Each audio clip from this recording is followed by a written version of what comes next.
Vikas Dubey criminal of the year. I think ये title बिल्कुल ठीक रहेगा फ़िलहाल के लिए। तो इसको बहुत ज़्यादा खुशी है अगर किसी को, तो उसको बहुत बहुत कॉन्ग्रेचुलेशंस। एंड बाकी जिसके उनमें खुशी के साथ कुछ सवाल भी हैं, तो चलिए स्टार्ट करते हैं अपने एनालिसिस को। इस वीडियो में हम काफ़ी चीज़ों पर बात करेंगे, इंक्लूडिंग एनकाउंटर के क्या सोल्यूशंस हो सकते हैं। विकास दुबे का क्रिमिनल रिकॉर्ड 30 साल का है। 62 इसके ऊपर केसेस हैं, जिसमें से 5 केसेस मर्डर के हैं। 1990 में इसके ऊपर केस की शुरुआत हुई थी, जो लड़ाई झगड़े का केस था। उसके 2 साल बाद एक दलित लड़के का मर्डर के केस में इसको अरेस्ट किया गया, लेकिन ये छूट गया क्योंकि कोई प्रूफ नहीं था। 1999 में एक आदमी को मार के उसकी ज़मीन को हथियाने का भी केस है इसके ऊपर एलिजिडली। साल 2000 में अपने टीचर को और अपने रिटायर्ड प्रिंसिपल के मर्डर के केस में ये जेल गया। एंड 4 लोगों के ऊपर मुकदमा चला, जिसमें से उनको उम्र कैद भी हुई। एक आदमी की मौत हो गई है और 3 लोग बेल पे रिहा थे, जिसमें से एक विकास दुबे था। विकास दुबे लाइमलाइट में साल 2001 में आया, जब संतोष शुक्ला जो बीजेपी के लीडर हैं और उस टाइम यूपी गवर्नमेंट में मंत्री भी थे, उनका मर्डर हुआ, वो भी शिवली पुलिस स्टेशन के अंदर जो कानपुर में है। एंड इसके ऊपर विकास दुबे के ऊपर और 3 और पुलिस वालों के ऊपर केस चला। 6 महीने बाद इसने खुद को सरेंडर किया, बट ये छूट गया क्योंकि कोई प्रूफ नहीं था। जो संतोष शुक्ला थे, जो उनसे मंत्री थे यूपी गवर्नमेंट में, उनके पर्सनल स्टाफ ने भी, उनके गनर ने भी इसके फेवर में जाके बयान दिया। और भी बहुत लंबी लिस्ट है इसके ऊपर केसेस की। टोटल 62 केसेस में से सिर्फ 2 केसेस बाहर के हैं, बाकी 60 केसेस जो हैं वो कानपुर या कानपुर देहात के ही हैं। पिछले एक हफ्ते से ये नेशनल टॉपिक बना हुआ था, 8 पुलिस वालों को गोली मार के फरार होने के केस में। 9 जुलाई को उज्जैन के एक मंदिर में ये सबके सामने आया एंड एक सिक्योरिटी गार्ड की पकड़ में आ गया। तो बेसिकली अनऑफिशियल सरेंडर था वो इसका। इसने ज़ोर ज़ोर से अपना नाम लिया मीडिया के सामने एंड खुद को यूपी से दूर एमपी में जाके गिरफ्तार करवाया, वो भी publicly, so that UP police इसका इनकाउंटर ना कर पाए। बट जितना मर्जी बड़ा क्रिमिनल हो, यूपी पुलिस से तेज़ कैसे हो सकता है? एमपी पुलिस ने बिना किसी ट्रांजिट रिमांड के एंड बिना कोर्ट की परमिशन के उसी रात को विकास दुबे को यूपी पुलिस के हवाले कर दिया। एंड अगर ट्रांजिट रिमांड यूपी पुलिस लेती तो उसके कोर्ट की परमिशन लेनी पड़ती। एंड अगर कुछ हादसा हो जाता तो यूपी पुलिस की जवाबदेही सीधा एमपी के कोर्ट में जाके होती। विकास दुबे के काफ़ी सारे साथियों का पहले ही एनकाउंटर हो चुका है। टोटल 21 में से 6 लोगों का एनकाउंटर हो गया है। 3 लोग जो पुलिस की हिरासत में हैं, 12 लोग फरार हैं, जो जल्दी ही विकास दुबे को ज्वाइन कर लेंगे उसकी यात्रा में, क्योंकि हमारी एक्सपेक्टेशन अब यूपी पुलिस से काफ़ी ज़्यादा हाई हो चुकी है। एनकाउंटर सब के सब फिल्मी स्टाइल में हुए हैं। किसी का जंगल में जाके एनकाउंटर हुआ है, कोई गाड़ी चुरा के भाग रहा था तब उसका एनकाउंटर हुआ है। विकास का एक साथी था प्रभात, उसका भी एनकाउंटर हो गया है। पुलिस का कहना है कि पुलिस जब अपने गाड़ी का पंचर लगा रही थी तो उसने पुलिस की बंदूक छीन के भागने की कोशिश करी और उसके दौरान उसका एनकाउंटर हो गया। तो यार ऐसे लोगों को खुला छोड़ते क्यों हो? आज के टाइम में इतना भरोसा किसी पे करना चाहिए क्या? लास्ट में 10 जुलाई को अर्ली इन द मॉर्निंग विकास दुबे का भी एनकाउंटर हो गया। पुलिस का कहना है कि उनकी गाड़ी पलटी, विकास दुबे ने बंदूक छीनी, भागने की कोशिश करी एंड उस दौरान में उसका एनकाउंटर हो गया। सोशल मीडिया में पहले से ही ये खबर चल रही थी कि कुछ ना कुछ रीज़न से तो विकास दुबे भागेगा ही एंड उसका एनकाउंटर हो जाएगा। बस गाड़ी पलटना थोड़ा ज़्यादा बड़ा ट्विस्ट हो गया लोगों के लिए। 9 जुलाई को एक दिन पहले एनकाउंटर से राजदीप सरदेसाई ने एक ट्वीट किया था, जिसमें उन्होंने बताया था कि उनके एक एक्स आईपीएस दोस्त से उनकी बात हुई है एंड उन्होंने राजदीप सरदेसाई को ये बताया है कि विकास दुबे का एनकाउंटर हो सकता है, क्योंकि इसकी पॉसिबिलिटी बहुत कम है कि उसको कानपुर पुलिस स्टेशन लेके आया जाए, क्योंकि अगर वो आया तो बहुत सारे ऐसे बड़े बड़े लोग हैं जिनको दिक्कत होगी, क्योंकि विकास दुबे के पास बहुत बड़े बड़े लोगों के सीक्रेट्स हैं। और ये पॉसिबल भी है क्योंकि 30 साल का उसका क्रिमिनल रिकॉर्ड है एंड 30 साल का क्रिमिनल रिकॉर्ड अगर किसी का होता है तो उसके रिलेशन हर एक पार्टी के साथ होते हैं, और इसके थे भी। मैं इस पे अपना ओपिनियन नहीं दूंगा कि जो इनकाउंटर हुआ है वो असली था कि फेक था, क्योंकि इन्वेस्टिगेशन के बाद पता लगेगा, वो भी अगर इंडिपेंडेंट इन्वेस्टिगेशन हुआ तो। बट कुछ क्वेश्चन है, कुछ सवाल हैं जो ज़रूर पैदा होते हैं, तो चलिए उनको देखते हैं। गाड़ी पलटी तो उसके दरवाजे बंद थे, शीशे टूटे नहीं थे एंड गाड़ी की हालात देख के ऐसे नहीं लग रहा था कि तेज़ स्पीड में चलती हुई गाड़ी का एक्सीडेंट हुआ हो। उज्जैन में उसकी गिरफ्तारी के बाद उसको ट्रांजिट रिमांड क्यों नहीं लिया गया? इंसिडेंट से कुछ दूर पहले मीडिया को क्यों रोक दिया गया, जबकि मीडिया पूरी रात उस गाड़ी का पीछा कर रही थी जिसमें विकास दुबे था? एक टोल के कैमरास में ये देखा गया कि विकास दुबे किसी और गाड़ी में था, बट जो गाड़ी पलटी हुई थी वो कोई और गाड़ी थी। गाड़ी पलटी तो विकास दुबे पुलिस वालों से पहले बाहर कैसे निकला? जनरली ऐसे क्रिमिनल्स को विंडो सीट नहीं दी जाती, उनको बीच में बिठाया जाता है। तो अगर गाड़ी पलटी होगी तो खाली एक तरफ से वो निकल सकता होगा, तो उस पुलिस वाले से पहले भी वो बाहर निकला उसको क्रॉस करके एंड उसकी बंदूक भी उसने छीन ली। बंदूक उसने कैसे छीनी? क्या उसके हाथ हैंडकफ नहीं थे, उसको हथकड़ी नहीं लगी थी? क्या पुलिस ने कोई सिक्योरिटी चेक नहीं किए हुए थे? जब वो एक टांग से लंगड़ा के चलता था तो उसने भागने की कोशिश क्यों की? जब वो भाग रहा था तो गोली उसकी पीठ पर लगने की बजाय उसके सीने में 3 गोलियां कैसे लगी? तो बेसिकली पुलिस के हिसाब से विकास दुबे काफ़ी एथलेटिक था। ऐसे और भी कई सवाल खड़े होते हैं, तो बेसिकली स्टोरी में उतना दम था नहीं। एनकाउंटर्स बुरे कैसे हो सकते हैं जब किसी मुजरिम का हुआ है तो? अच्छा हुआ मारा गया, वरना केस कोर्ट में जाता एंड सालों तक लटकता रहता। तो जवानों के परिवारों को इंसाफ कैसे मिलता?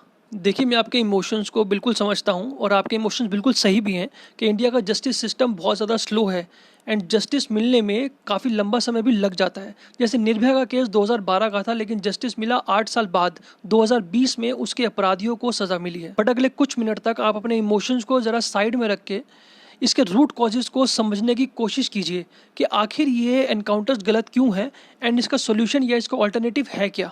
अगर आज आप इस चीज़ से खुश हो रहे हैं या इसको सेलिब्रेट कर रहे हैं कि एनकाउंटर हो गया है, तो आप इस चीज़ को मतलब सपोर्ट कर रहे हैं एंड पुलिस के हाथ में ये पावर दे रहे हैं एनकाउंटर की। आज तो किसी बड़े क्रिमिनल का एनकाउंटर हुआ है, लेकिन अगर ये पावर पुलिस के हाथ में है तो कल को ये एनकाउंटर किसी छोटे चोर का भी हो सकता है या किसी बेगुनाह का भी हो सकता है। काफ़ी टाइम पहले मुंबई में जब एनकाउंटर का फेज चल रहा था, तो पहले सिर्फ खतरनाक मुजरिमों का एनकाउंटर किया जा रहा था, लेकिन बाद में पुलिस के लिए बहुत ज़्यादा कन्वीनियंट हो गया एंड छोटे छोटे चोरों का या फिर पॉकेट मारों का भी एनकाउंटर किया जाने लगा पुलिस के द्वारा। 2018 में यूपी नोएडा में गौतम बुद्ध नगर में 3 लोग अपने फैमिली फंक्शन से अपने घर जा रहे थे। पुलिस ने उनको रोका और उन पर फायरिंग करी। बाद में पुलिस का ये बयान आया कि ये पर्सनल दुश्मनी थी, ये एनकाउंटर नहीं था। 4 लोग पुलिस वाले जो है वो सस्पेंड हो गए और एक सब इंस्पेक्टर को गिरफ्तार कर लिया गया था। आप लोगों को वो भी याद होगा कि यूपी पुलिस ने कैसे गोली मार के एक एप्पल के एग्जीक्यूटिव की जान ले ली थी, सिर्फ इसलिए क्योंकि उसने पुलिस के कहने पे गाड़ी नहीं रोकी थी। ऐसे ही पुलिस की पावर का मिसयूज़ का एक केस आया था कुछ टाइम पहले, जब पुलिस ने एक 40 साल के बस कंडक्टर को अरेस्ट कर लिया था एक बच्चे के मर्डर के केस में, और उसको सेक्सुअली अब्यूज़ करने के केस में भी उसको अरेस्ट किया था। 74 डेज तक उसको जेल में रखा गया, उसको टॉर्चर किया गया और ज़बरदस्ती उससे झूठा कन्फेशन कराया गया कि उसी ने उसका मर्डर किया है, जबकि वो मर्डर किसी और ने किया था। साल 2018 में इंडिया टुडे ने एक स्टिंग ऑपरेशन किया था यूपी पुलिस का, जिसमें उनके रिपोर्टर्स यूपी पुलिस के पास गए और उनको बोला हमें किसी को केस में फंसवाना है, झूठे केस में, और उसका फेक एनकाउंटर करवाना है। तो आप लोग मानेंगे नहीं, लेकिन कई पुलिस वाले इस चीज़ के लिए रेडी भी हो गए 8 लाख रुपए के बदले में।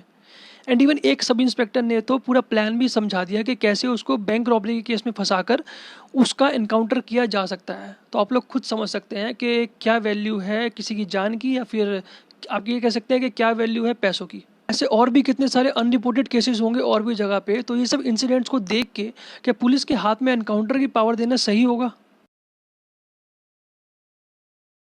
डेमोक्रेसी के 3 पिलर्स होते हैं, लेजिस्लेचर, एग्जीक्यूटिव एंड जुडिशरी।